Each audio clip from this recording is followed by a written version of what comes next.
여러분은 이런 생각을 해보신 적이 있습니까? 내가 만약 예수님과 같은 시대에 이스라엘 땅에 태어났다면, 살고 있다면 예수님에 대해서 어떻게 생각했을까? 예수님을 구세주로 믿었을까? 아니면 십자가에 못 박으라는 무리들 속에 나도 함께 있었을까?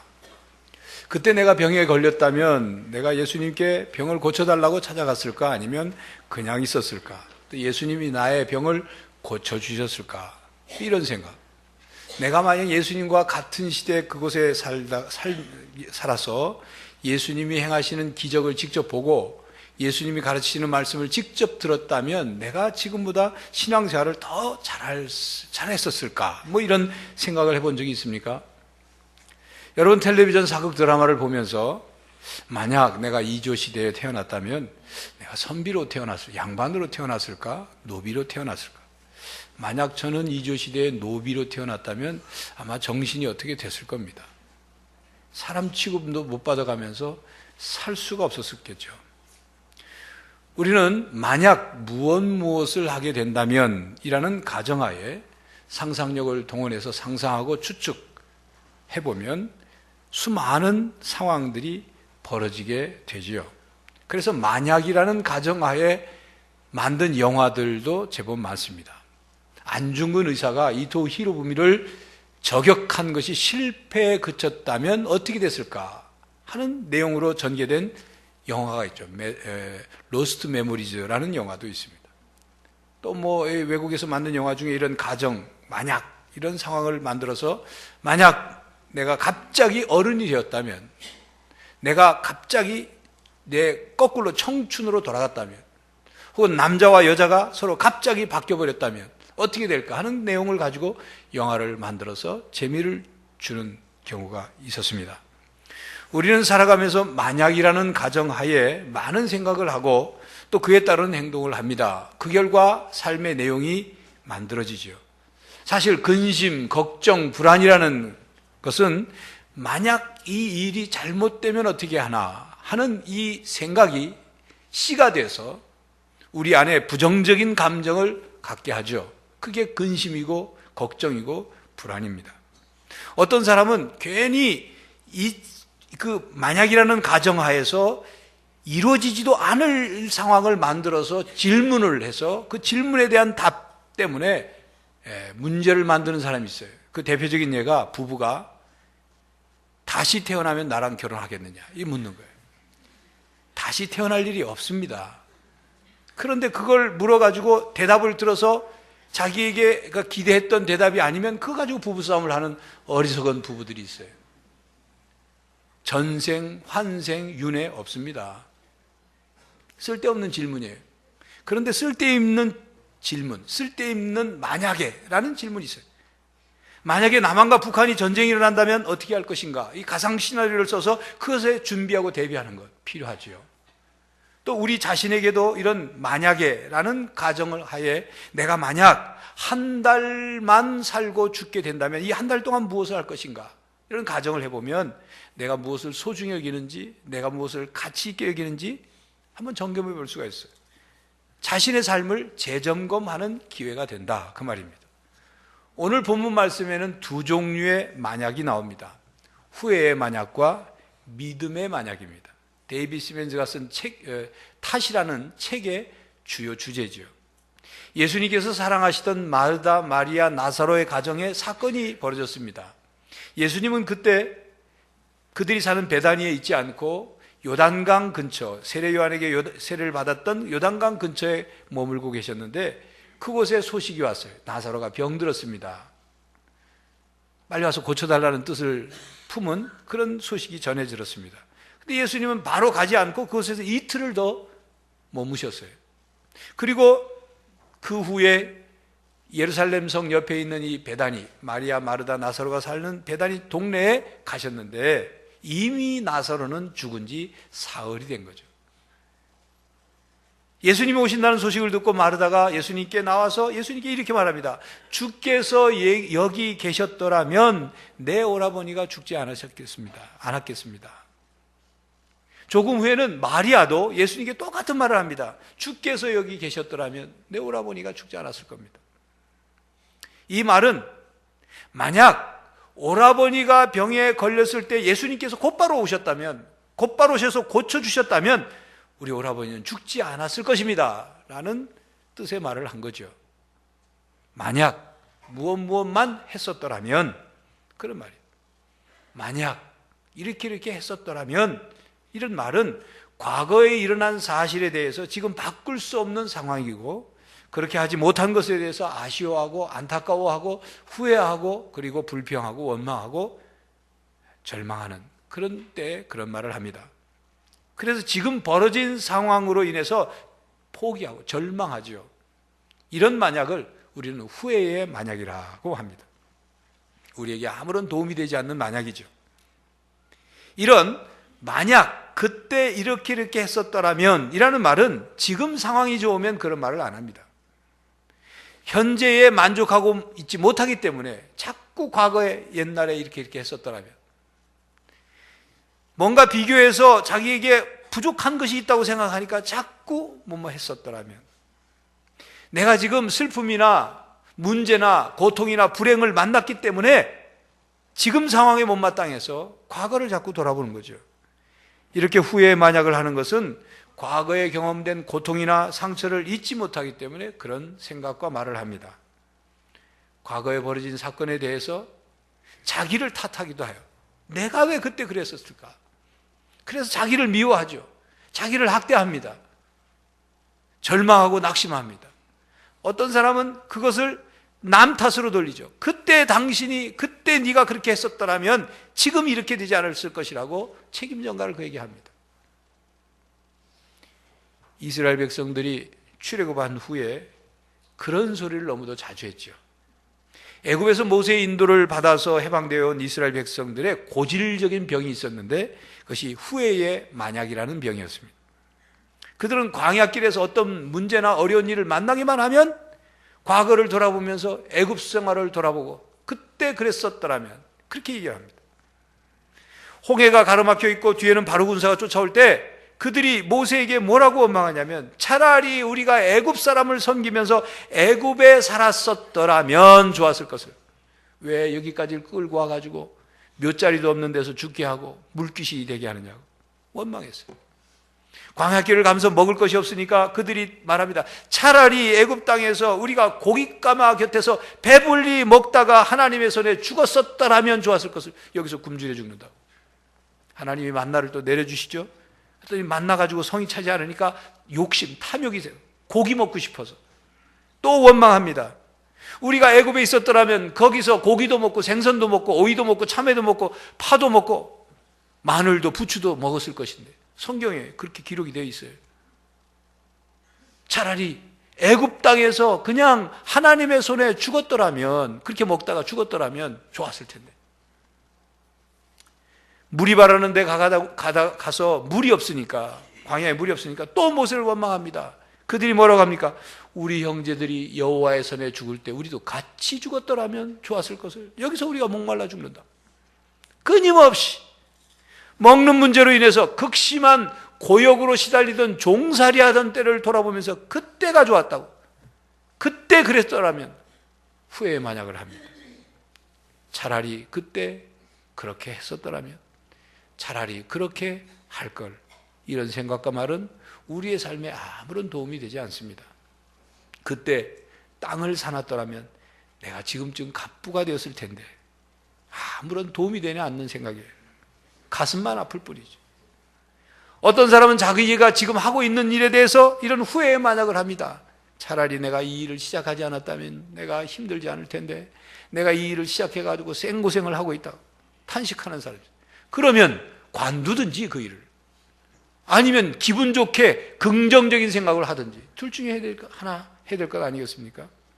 신앙생활 하는데도 이렇게 생각하는 사람들이 있습니다. 내가 그냥 조용히 교회만 왔다 갔다 하는 교인으로 살 걸, 내가 괜히 봉사한다고 해가지고 힘들고 마음 상하고 실망하고 시험 든다고. 아니요, 힘들고 마음 상하고 실망하고 시험 들 만한 일을 겪으면서 믿음이 성장하는 거예요. 그런 일이 없으면 좋겠지만 그런 일들이 때문에 우리의 믿음이 연단되는 거예요. 흔들려 봐야 흔들리지 않는 믿음을 가질 수 있는 겁니다. 만약 무엇 했었더라면, 이런 후회의 만약은 변화가 불가능한 지나간 사건에 집착하는 거예요. 그래서 에너지를 소모합니다. 미래의 희망을 바라볼 힘을 빼앗깁니다. 후회하고 불평하고 원망하고 탐욕으로 그때 내가 그랬었더라면 하는 생각과 말은 하나님께 감사하는 마음을 빼앗기게 되고, 감사한 마음을 떠나가고, 믿음이 사라지고, 마음이 완악해지고 부정적인 사람이 되게 합니다. 희망을 잃어버리고 과거에 묶여서 앞으로 나아가지를 못해요. 과거에 갇히는 거예요. 과거라는 감옥 속에 갇혀서 옴짝달싹 못하는 것입니다. 교회 여러분, 과거의 사건은 우리가 바꿀 수 없습니다. 그러나 과거에 일어난 사건을 바라보는 눈은 바꿀 수가 있어요. 과거에 일어난 사건을 바라보는 눈을 바꾸면 지금 나의 모습을 바꿀 수가 있어요. 미래의 모습을 바꿀 수가 있죠. 후회스럽고 고통스러운 과거를 나에게 유익한 것으로, 내가 깨달을 수 있는 어떤 교훈의 사건으로, 나를 더욱 지혜롭고 강하게 만드는 사건으로 바꿀 수가 있습니다. 하나님을 사랑하는 자, 곧 그 뜻대로 부르심을 입은 자들에게는 모든 것이 합력하여 선을 이룬다는 로마서 8장 28절 말씀이 바로 나에게 주신 말씀이구나 하는 것을 경험하게 될 것입니다. 우리가 생각해야 할 만약은, 우리가 꼭 가져야 될 만약은 믿음의 만약입니다. 예수님께서는 예수님이 여기 계셨더라면 우리 오라버니가 안 죽었을 겁니다 라고 말하는 마르다에게 이렇게 말씀하셨습니다. 40절에 예수께서 이르시되 내 말이 네가 믿으면 하나님의 영광을 보리라 하지 아니하였느냐. 예수님께서는 마르다에게 지나간 사건을 돌아보면서 그것에 집착해가지고 그때 주님이 여기 계셨더라면, 우리 오라비를 고쳐줬다면 죽지 않았을 텐데, 그런 말 하지 말아라. 지금 네가 나를 믿으면 하나님의 영광을 보리라. 지금 네가 나를 믿으면 믿음대로 되리라. 지금 믿음을 갖고 믿음으로 반응하면 믿음의 결과가 나타날 것이다. 나는 부활이요 생명이다 말씀하십니다. 그리고 죽은 나사로를 다시 살려주셨어요. 지나간 사건을 붙잡을 수 없다. 지나간 사건을 되돌려 놓을 수 없다. 안타까워 후회하고 괴로워하면서 거기 묶여있지 말고 지금 나를 믿으라. 그러면 오라버니가 살 것이다. 지금 내가 무엇을 할 수 있는지 거기에 초점을 맞춰라 말씀하십니다. 믿음의 역사는 지금 필요한 것이지, 과거를 돌아보며 그때 그랬어야 하는데 후회하고 원망하고 불평하고 포기하고 절망하는 것 아닙니다. 예수님은 과거를 따지고 이미 행한 우리의 죄를 심판하러 이 세상에 오신 것이 아니라 우리의 문제를 해결해 주기 위해 오셨어요. 죄의 문제, 죽음의 문제, 또 절망의 문제, 고통의 문제, 우리 인생의 모든 삶의 문제들을 해결해 주기 위해 오셨어요. 지금도 살아계셔서 우리의 문제를 지금 해결해 주기를 원하십니다. 나는 현재니라 라는 글이 있어서 소개하고자 합니다. 저는 지나간 과거를 후회하고 미래를 두려워하고 있었습니다. 갑자기 저의 주님이 말씀하셨습니다. 나의 이름은 현재니라. 그리고 잠시 침묵하셨습니다. 제가 기다리자 그분은 계속 말씀하셨습니다. 네가 실수와 후회로 얼룩진 과거에 매여 산다면 네 인생은 힘들고 몹시 괴로울 것이다. 왜냐하면 나는 거기에 없기 때문이다. 나의 이름은 과거가 아니니라. 네가 미래에 닥칠 문제들 때문에 두려움 가득 안고 산다면 네 인생 역시 힘들고 어려울 것이다. 왜냐하면 내가 거기에 없기 때문이다. 나의 이름은 미래가 아니니라. 네가 현재 이 순간을 산다면 내 인생은 힘들지 않을 것이다. 왜냐하면 내가 바로 여기 있기 때문이다. 나의 이름은 현재니라. 믿음은 과거도 아니고 미래도 아니고 현재입니다. 믿음은 현재 진행형이어야 합니다. 지금 믿어야 합니다. 지금 내 안에 있는 믿음만이 하나님을 경험할 수 있고 하나님의 능력을 체험할 수 있고 하나님의 역사를 볼 수 있습니다. 옛날에 내가 믿음이 있었는데 소용없어요. 앞으로 내가 믿음이 생기면 소용없습니다. 지금 내가 믿어야 되는 거예요. 지금 예수님을 믿고 할 수 있는 일들을 하는 것이 신앙입니다. 지금 예수님을 바라보고 지금 나의 문제를 꺼내놓고 예수님 안에서 해결받는 것이 신앙생활입니다. 여러분, 가룟 유다와 베드로와의 차이를 아십니까? 가룟 유다는 예수님을 은 30냥에 팔아넘긴 사람이죠. 베드로는 예수님 스승을 자기가 모른다고 3번씩이나 부인했던 사람입니다. 둘 다 비교를 하면 그 죄가 가룟 유다의 죄가 더 크겠죠. 그러나 두 사람 다 예수님께 못할 짓을 한 사람들입니다. 가룟 유다는 자신이 팔아넘긴 그 예수님께서 죽게 되자 무죄한 피를 흘려 죽었다고 생각하고 그는 가서 후회하고 자신이 판 걸 후회하고 목매달아 죽었습니다. 자기가 행한 지난 죄에 대한 죄책감을 해결하지 못하고 스스로 자살한 거예요. 베드로는 예수님을 3번씩이나 부인하고 나자 닭이 울자 통곡을 하였습니다. 가룟 유다는 자기가 그 일을 행한 뒤에 점점 예수님과 멀어지고 다른 방향으로 갔고, 베드로는 예수님 근처에서 맴돌고 있었습니다. 예수님을 향했어요. 가룟 유다는 자기가 행한 과거의 죄에 묶여서 자신을 정죄하고 죄책감에 빠져서 예수님의 용서하시는 사랑을 받아들일 수가 없었어요.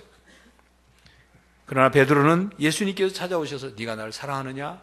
3번씩 물으실 때 사랑합니다 하고 고백했어요. 예수님의 용서 사랑을 받아들이는 거죠. 그래서 예수님께서 베드로에게 내 양을 먹여라, 내 양을 쳐라, 내 양을 먹이라고 명령하시는 명령을 받아들인 거예요. 여러분, 신앙은 이런 겁니다. 과거에 묶여있지 않고 지금 주님 앞에 지금 믿음을 가지고 고백하고 나아가는 거예요. 지금 여기에서 예수님을 믿어야 합니다. 지금 여기에서 예수님을 신뢰해야 합니다. 주님께서 말씀하십니다. 지금, 현재, 지금 내가 길이요 진리요 생명이다.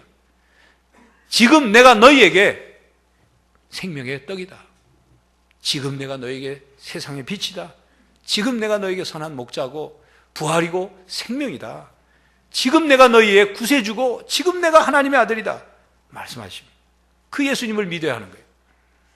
과거에 묶여있지 않고 과거에 집착하지 않고 과거만 돌아보고 있지 않고 현재 내게로 다가오시는 예수님을 받아들이는 것, 믿는 것, 이것이 신앙이에요. 그래서 새롭게 시작하는 거예요. 다시 기회를 주시는 주님의 손을 붙잡고 시작하는 거예요. 지금 믿음이 필요합니다. 지금 믿음의 만약을 해야 돼요. 예수님께서 말씀하십니다. 네가 만약 나를 믿으면 하나님의 영광을 보리라. 네가 나를 믿으면, 주로 믿으면 구원을 받으리라. 네가 나를 믿으면 누구든지 영생을 얻으리라. 이 말씀을 받아들여야 돼요. 그러므로 교회 여러분, 지금 내가 믿으면 이루어지리라. 지금 내가 믿으면 기도가 응답받으리라. 지금 내가 믿으면 기적이 일어나리라. 지금 내가 믿으면 믿음대로 되리라. 지금 내가 믿으면 은혜를 받으리라. 이런 믿음을 가지고, 확신을 가지고 사는 성도들이 되시기를 바랍니다. 우리의 신앙의 유익한 만약, 꼭 해야 할 만약은 또한 감사의 만약입니다. 이것은 믿음으로 과거를 보고 믿음으로 현재를 보는 사람이 갖는 만약이죠. 후회와 불평과 원망과 부정적인 눈으로 과거를 뒤돌아보고 그때 그랬어야 하는데 라고 생각하고 말하는 것, 그것은 아닙니다. 하나님을 믿는 눈으로 과거를 바라보고 현재를 바라본 후에 깨닫는 거예요. 지금 나의 모습에 대해서 하나님께서 그동안 나와 함께 하셨고 나를 인도하셨다는 믿음을 가지고, 만약 과거에 하나님이 이렇게 하시지 않았더라면 내가 지금 어떻게 됐을까? 이렇게 깨닫는 거예요. 시편 124편 1절 2절에는 시인이 사람들이 우리를 치러 일어날 때에 하나님께서 우리 편에 계시지 않았더라면 어떻게 되었겠느냐라고 하면서, 만약 그렇게 되었다면 이스라엘은 원수 대적들에게 산채로 삼킴을 당했을 것이고 넘치는 물이 이스라엘 백성들의 영혼을 삼켰을 것이라고 고백합니다. 그러면서 6절에 우리를 내주어 그들의 이에 씹히지 아니하게 하신 여호와를 찬송할지로다. 하나님을 찬송하라고 명령해요. 지금 안전하고 평안한 것이 하나님께서 우리 편이 되어주셔서 지금 그런 것이지, 만약 하나님이 우리 편이 되어주시지 않았다면 내가 과거에 어떻게 됐겠냐? 원수들의 손에 죽고 휩쓸려 가지 않겠느냐? 그런 자신을, 지금의 자신을 믿음의 눈으로 보고 감사하는 거죠. 교회 여러분, 만약 여러분들이 오늘 교회 오시다가 끔찍한 사고를 당했다면 이렇게 편안하게 여러분들 여기서 예배 드릴 수 없지 않겠습니까? 그걸 생각해 보니 오늘 안전하게 편안하게 우리 교회까지 도착하게 해주신 하나님께 감사를 드리게 되는 거예요. 이런 만약, 감사의 만약을 해보면 감사할 일이 한두 가지가 아니죠. 하나님 이렇게 생각해 보니까 감사합니다. 또 저렇게 생각해 보니까 감사합니다. 감사합니다. 감사합니다. 요즘 개그맨들이 감사합니다. 감사합니다. 마냥 뭐 광고에도 나오고 유치원아이도 하고 난립니다. 어쨌든 미워합니다. 미워합니다 하는 것보다 낫죠. 개그맨들은 웃기려고 하지만 우리는 진심으로 만약 하나님이 이렇게 하시지 않았더라면 내가 이렇게 될 수 있나 감사할 수 있어야 해요. 이사야 선지자는 이사야서 1장에 이스라엘 백성들의 타락과 그리고 하나님을 등지고 가는 그들을 향해서 말합니다. 만약 하나님이 우리에게 남은 자를 남겨두시지 않고 소돔과 고모라처럼 다 멸망시켰다면 우리가 어떻게 됐겠는가? 그렇죠. 만약 하나님이 우리가 지은 죄를 보시고 그 죄를 지을 때마다 진노하시고 심판하신다면 우리가 어찌 살아남을 수 있겠어요? 하나님이 이 나라를 보시고 끔찍한 범죄와 타락을 보시고 그리고 한국교회의 현실을 실상을 보시고 그때마다 진노하시고 심판하셨다면 남아날 자가 어디 있겠어요? 그런데도 하나님이 노하기를 더디하시고 회개하도록 참고 기다려주시고 다시 기회를 주시니 감사할 따름이죠. 이게 은혜입니다. 이렇게 감사의 만약을 해보면 참으로 감사한 일도 많고 하나님의 은혜를 더욱 깨닫게 되고 우리 자신을 새롭게 추스리게 되는 거예요. 이것이 감사신앙의 기초신앙입니다. 우리가 감사하는 데 있어서 가장 기초적인 감사가 그렇게 해서 나올 수 있습니다. 예수님께서 이 땅에 오시지 않았다면, 예수님께서 우리를 위해 십자가에 못 박혀 죽으시지 않으셨다면 내가 구원을 받을 수 있을까? 영생을 얻을 수 있을까? 많은 선교사들이 목숨을 내걸고 이 땅에 복음을 전하지 않았더라면 내가 하나님의 자녀가 됐을까? 그리스도인이 될 수 있을까? 복음의 비밀을 알 수 있게 됐었을까? 이 땅에 발을 붙이고 살면서 하늘의 신령한 세계를 소망하며 살아가고 있을까? 내가 예수님을 만약 믿지 않았더라면 내 삶이 어떻게 됐을까? 내가 그리스도인으로 살아가는 것이 아니면 내 인생, 내 건강, 내 모습이 어떻게 됐을까? 생각해 보면 감사할 것뿐인 것입니다. 교회 여러분, 감사의 만약을 하면서 사시기를 바랍니다. 후회의 만약은 아무런 도움이 되지 않는 것입니다. 교회 여러분, 요셉은 만약 뭐뭐 했었더라면 하는 후회의 만약을 하지 않았던, 후회의 만약이 없었던 사람이었어요. 믿음의 만약과 감사의 만약의 생각을 했던 사람입니다. 여러분, 요셉 아시죠? 야곱의 아들 요셉. 형들에게 미움과 시기를 받아서 애굽의 종으로 팔려가고 그 종살이 하다가 누명을 쓰고 감옥에 갇히고 그렇게 13년 동안 고생하다가 바로 왕의 꿈을 해석해줘서 애굽의 총리 대신이 된 사람 말입니다. 요셉은 형들이 나를 미워하고 시기하여 애굽에 팔지 않았었더라면 난 종이 되지 않을 텐데 그런 말 하지 않았어요. 내가 종으로 팔려오지 않았더라면 보디발 장군의 아내의 누명을 쓰지 않았을 텐데 그런 말 하지 않았어요. 이렇게 누명을 쓰고 감옥에 갇히는 신세가 되지 않았을 텐데 보디발 장군의 아내의 유혹을 그냥 모른 척 받아줬으면 그저 주인 몰래 내연남으로 잘 지낼 수 있을 텐데 이런 생각하지 않았어요. 후회 만약을 하지 않았다 그 말이에요. 나중에 그가 애굽의 총리 대신이 돼서 형들을 만나죠. 오히려 당신들이 나를 팔았기에 비록 내가 종살이를 좀 했지만 보디발 장군의 집으로 들어가서 내가 그곳에 신임받고 그 일 다 감당하다가 비록 그곳에서 그 여주인의 유혹을 뿌리쳤더니 누명을 씌워서 감옥에 갇히긴 했지만 내가 또 감옥에 들어가니 감옥의 간수가 나에게 모든 감옥의 일을 맡겨서 또 신임을 받고 그곳에 들어갔더니 술 맡은 관원의 꿈을 해석해 주게 되고 그 술 맡은 관원이 풀려나서 나중에 바로에게 자기를 소개해서 결국 꿈을 해석해 주는 일이 돼서 총리 대신이 되었다. 그런 뜻의 말을 창세기 45장 7절 8절에 이렇게 말합니다. 하나님이 큰 구원으로 당신들의 생명을 보존하고 당신들의 후손을 세상에 두시려고 나를 당신보다 먼저 보내셨나니 그런즉 나를 이리로 보낸 이는 당신들이 아니요 하나님이시라. 하나님이 나를 바로에게 아버지로 삼으시고 그 온 집의 주로 삼으시며 애굽 온 땅의 통치자로 삼으셨나이다. 요셉은 내가 하나님을 믿고 하나님과 같이 했기 때문에 당신들이 나를 팔고 했지만 그 일은 하나님이 하신 일이었습니다.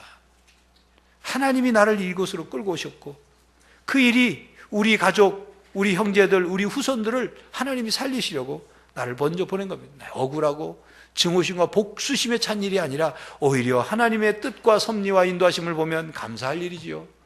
하나님의 영광이 드러날 일입니다 라고 고백하고 있는 것입니다.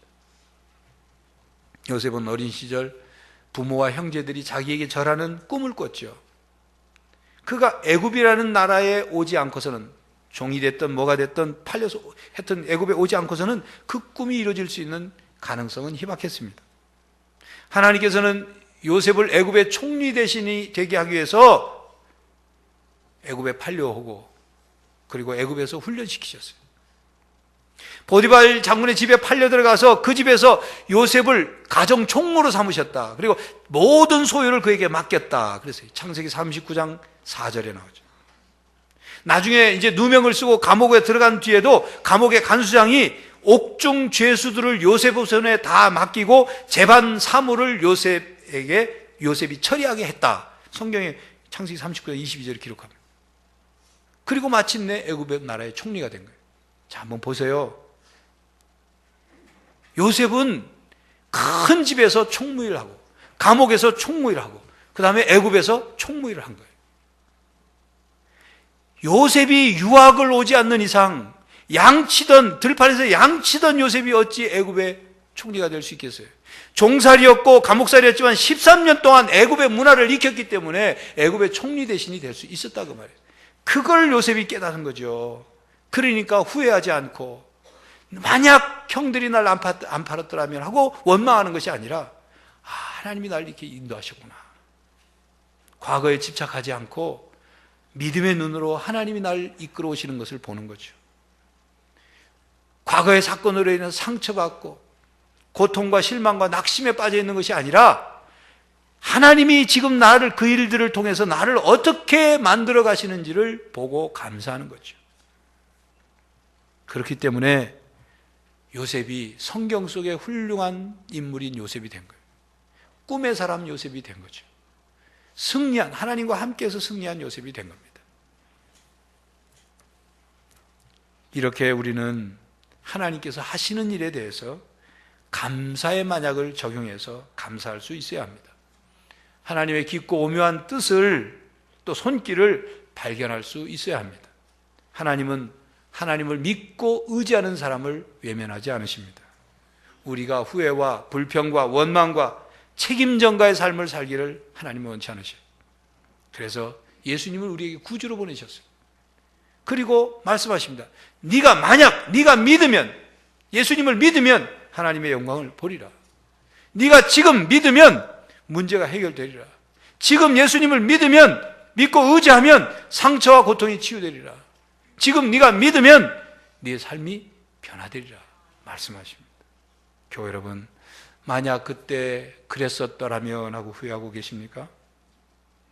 지금 예수님과 함께 다시 시작하십시오.